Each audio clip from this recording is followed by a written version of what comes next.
Welcome to Twinning Time with us here at Liberty Living. We have a 7-step mindset mastery challenge using a P.A.N.A.C.E.A system. So we're going to show you how to use the P.A.N.A.C.E.A, and we're dedicating 7 minutes each day to focusing on positive psychology, an improved mindset, and raising our vibration to align to our desired outcomes by breaking epigenetic patterns and old belief paradigms to develop and master a winning mindset. In this video, we will be covering solutions to break inherent patterns and recode subconscious programming to permanently improve outcomes to specific conditions, since there's no quick fixes. So stay tuned. Step 5 is another essential step towards transmuting any obstacle from the presenting problem. However, we provide step-by-step guidance to help ease this process for you. Step 5 is C, compassion. Compassion and empathy heals relational dynamics, and this imperative step is frequently missed, preventing complete healing and alchemical transformation with the presenting problem. We will focus on an empowerment model to build greater confidence, heal interrelational and parental dynamics that can heal primary relationships and liberate the entire family system, often of these same inherent and generational patterns. So we'll illustrate a love model first to help implement and advance communication methods for conscious relationships. The love model is a love acronym starting with L. Listen intently without interruption, correcting, or advising. O. Observe objectively, obtain information, perceive, be centered and unbiased, and be a silent witness. V is validate. Deepen understanding, help one another feel heard and understood. E, empathize with each other, see it from one another's perspective, empower and inspire. So I'm going to go through each of these steps. So first, we want to speak from the heart, from honest feelings rather than pride. Use I statements to avoid blaming or attacking language, such as I feel, I think, and I understand.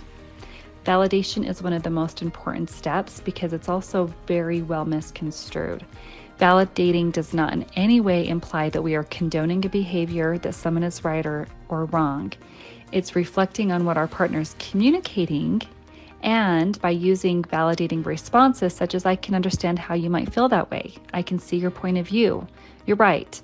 I do need to work on that. Thank you for bringing that to my attention, or help me to understand why you feel or see things that way.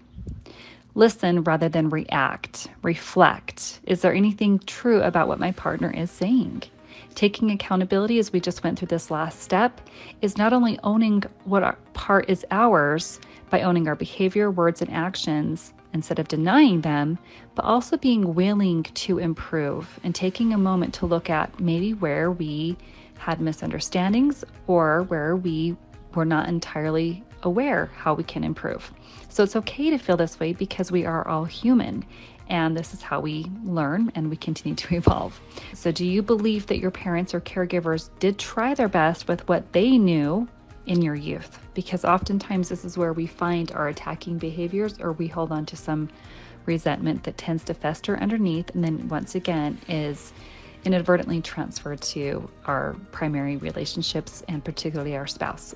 So can you see the wounded child in those who raised you, if or where you lacked the love you desired? And in what way do you want to be acknowledged by others that you can acknowledge yourself? Consider where you've made a concerted effort to improve.